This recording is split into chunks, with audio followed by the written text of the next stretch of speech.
রাজধানীর মিটফোর্ড হাসপাতালের সামনে ভাঙাড়ি পণ্যের ব্যবসায়ী সোহাগকে নৃশংসভাবে হত্যার ঘটনায় জড়িত সবাইকে আইনের আওতায় আনা হবে বলে জানিয়েছেন স্বরাষ্ট্র উপদেষ্টা জাহাঙ্গীর আলম চৌধুরী। 12 জুলাই রাজধানীর পুরান ঢাকার মিল ব্যারাকে রেঞ্জ রিজার্ভ ফোর্স ও ঢাকা জেলা পুলিশ লাইসেন্স পরিদর্শন শেষে এ কথা বলেন তিনি।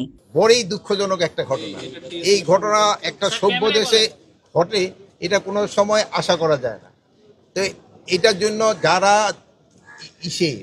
দায়ী এদের কিন্তু আমরা আইনের আওতায় অলরেডি 5 জন, গত রাত্রে একজন ধরা হয়েছে, এর আগেও 2 জনকে হাতিয়ার সহ র্যাব ধরছে, 2 জনকে এই মেট্রোপলিটন পুলিশ ধরছে, আরও একজনকে রাত্রে মেট্রোপলিটন পুলিশ ধরছে, এবং ডিবি টিমগুলি বিভিন্ন জায়গায় কর্মরত আছে এবং অন্যান্য যারা আছে সবাইকে যেন আইনের আওতায় নিয়ে আসা। স্বরাষ্ট্র উপদেষ্টা বলেন, এই ঘটনাটা দুঃখজনক। একটা সভ্য দেশে এমন একটি ঘটনা কখনোই আশা করা যায় না। এটার জন্য যারা দায়ী তাদের 5 জনকে গ্রেফতার করা হয়েছে।